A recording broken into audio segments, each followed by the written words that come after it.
hold up, I am on my way. Hello, my lovely morbid friends. How are you today? So, I hope you're having a lovely day. And if you're new here, welcome to the 25 days of true crime. I figured, you know what, people do Vlogmas. We're going to do a countdown of true crime case. So today, we're talking about the cannibal. Who's the cannibal, you ask? Joe Metheny. Oh, this case kind of sent shivers up down my spine. When I first was reading about this case and hearing about this case, it was when I think it was Bailey Sarian covered this case in just the thumbnail. I love her thumbnails. If you don't know who she is, murder mystery makeup. It's like, I don't know. Or her dark history podcast. That is on fire. Love it. She's also one of my biggest inspirations for true crime. So is Eleanor Neal. Love them. So if you see this, I'm a huge fan. Anywho, sorry about my groupiness, my fanness. If you're new here, hey, what's up? I'm Liz, and this is Creating Crime Time, where most of the time I create a piece of art and I talk about a true crime case. I said that very off today. Let's redo that. I'm Liz. This is Creating Crime Time, where sometimes I create a work of art inspired by a true crime case that I'm currently talking about. And if you like it, hit the like button, subscribe if you're new, and turn your notification bell on to all. But with that being said, let's get into today's true crime case. Oh, and also, get something to drink.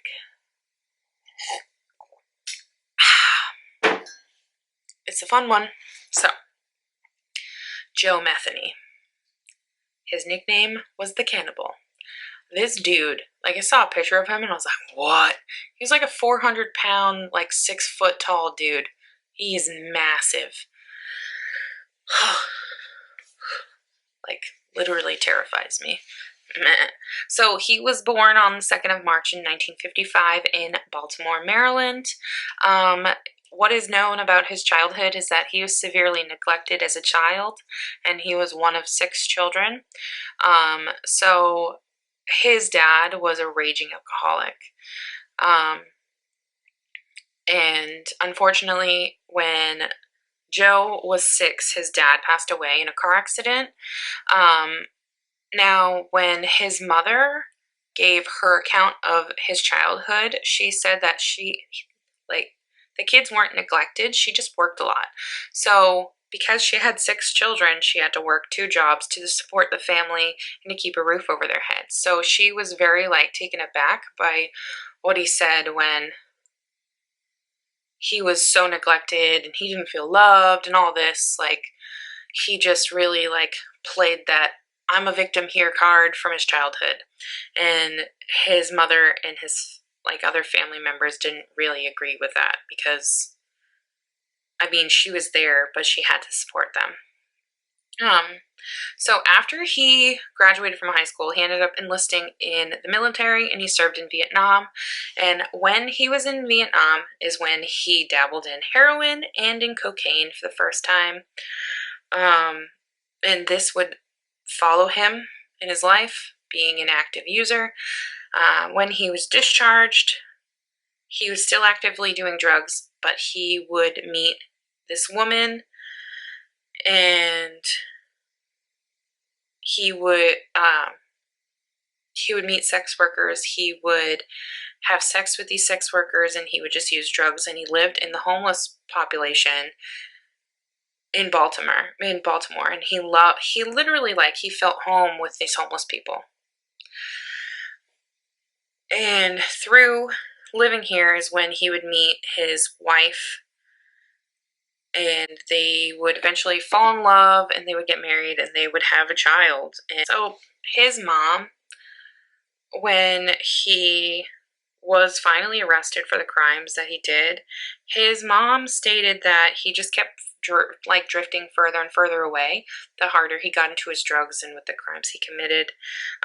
She thinks that the worst thing that ever happened to him was drugs, and it's just a sad, sad story.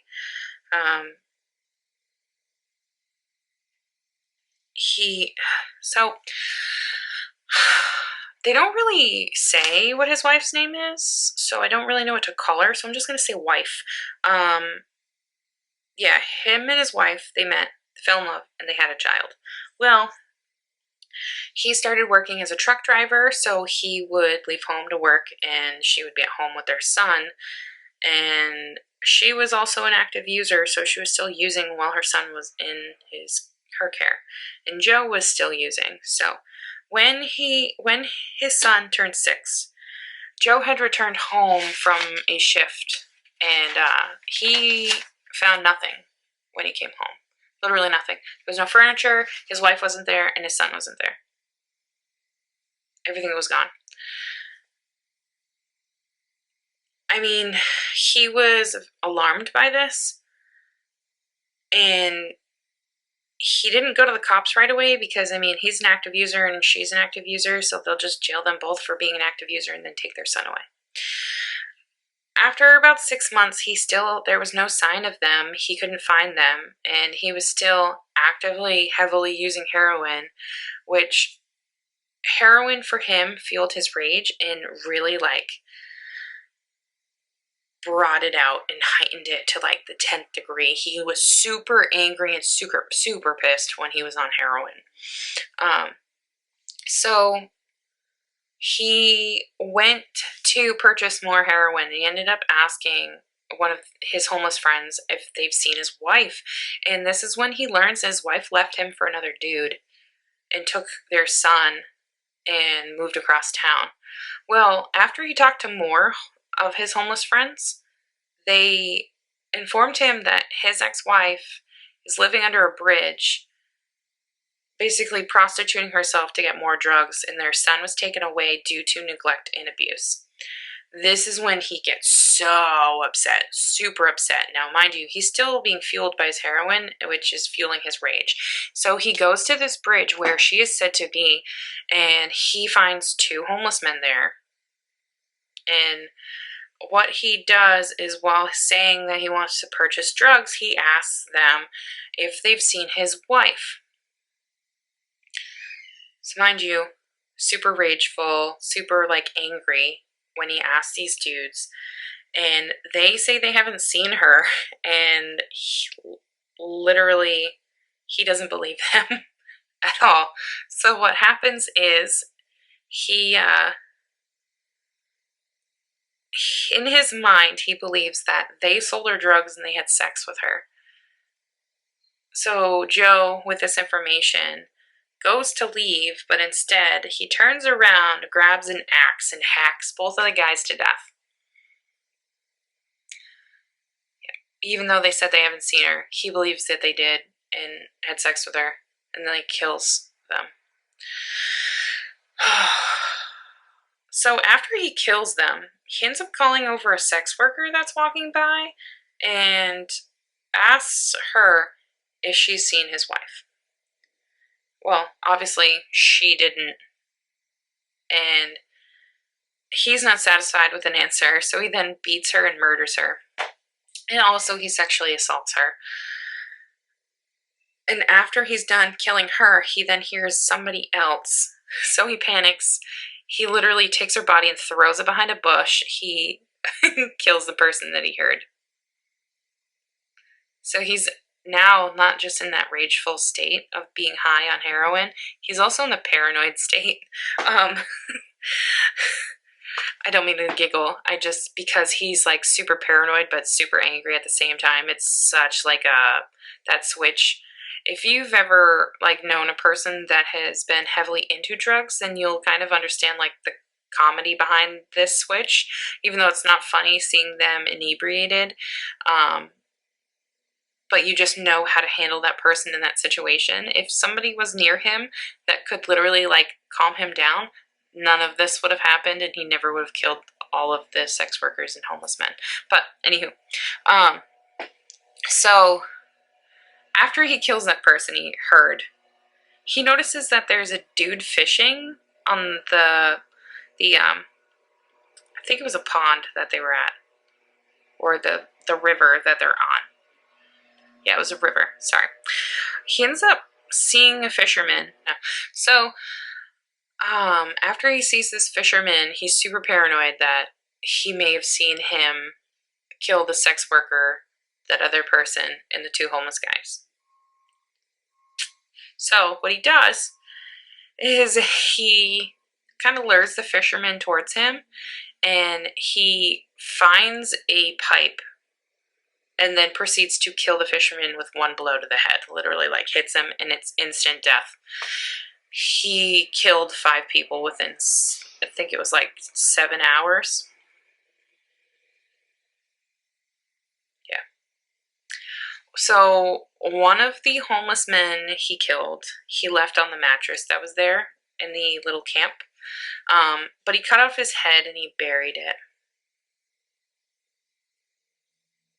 So the other man, the sex worker, and the fisherman were all tossed in the river. And then there was the other sex worker that he threw behind the bush. So he tried to clean up from what he had done. And when he was cleaning up, he heard more people coming, and that's when he got like super paranoid and he just left. So 2 weeks go by, and he was linked to 2 of the murders and was arrested. He would spend about a year in jail, but because of lack of evidence, he would be acquitted. Now, doesn't that always happen in every case?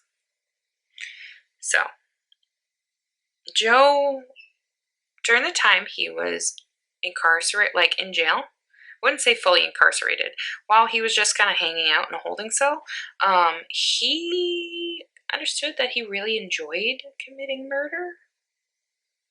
Which you think, I mean, you're in jail to be rehabilitated, but here you are, be like, oh, hey, I actually really liked doing that. I liked cutting that dude's head off. I liked hitting that fisherman over the head with a lead pipe. Oh, I loved killing her and then sexually assaulting her. Like, who thinks of that? Clearly, him. Well, he, after realizing that he enjoyed murder, he used that after he would be released. So he ended up developing a pattern. What he did was he lured sex workers to his house with the intent to either do drugs with them, and, you know, obviously have sex with them. But he did that to lure them to his house. And he said he would give them drugs like right after they would go into his house. Well, right after they entered, he would strangle them or beat them so that they would be incapacitated. That way, he could dismember them and then cut the meat away from the bone and save it. Yes, I'm not lying when I say he dismembered them and saved their meat. Hence why his next name is called the Cannibal. So, whatever part of the body and the flesh that he didn't want, he would bury. And at this time, even though he was still trucking, he decided to open a little, like, roast beef and pork kind of like stand. It wasn't any roast beef and pork stand. It was roast beef sandwich and pork sandwich stand. And when he opened this, he decided that the sandwiches needed a little extra something something. Well, that extra something something ended up being the meat that he carved off of a person's body and was keeping in his freezer. Yeah, he added human meat into these sandwiches, and the people buying them didn't know that. Well, it became so popular that he ran out of meat. And he invited a sex worker to his house after he ran out. And he tried to strangle her. Well, he didn't realize that she was still coherent. She ended up escaping, and she ended up flagging down a trucker, and she eventually called 911. Well, it didn't take very long for them to arrest him after she called, and Joe would give them a very, very lengthy confession, and the actual number of how many kills he had, and how many kills were in question. But that number was actually also very questioned because they couldn't find the bodies. They couldn't locate them all because, you know, he liked to dismember them and bury parts of them and then eat parts of them. So eventually, after, you know, trial, he pleads guilty, yada, yada, yada. He's found guilty. He's sentenced to death. His sentence would be overturned and he would be given 2 consecutive life sentences instead. Well, I found a quote that he said after, you know, after everything, the whole shebang, the whole trial. So here he is, he's locked up, blah, blah, blah. So he said, in regards to, somebody asked him what his biggest regret was about everything, and he said his only regret was not killing his ex-wife and the bastard she left him with. Yep, he never found his ex-wife. Joe Metheny is not alive. They ended up finding him unresponsive in his cell, and he died on the 5th of August of 2017. Yeah. Do you want to eat human flesh? I don't.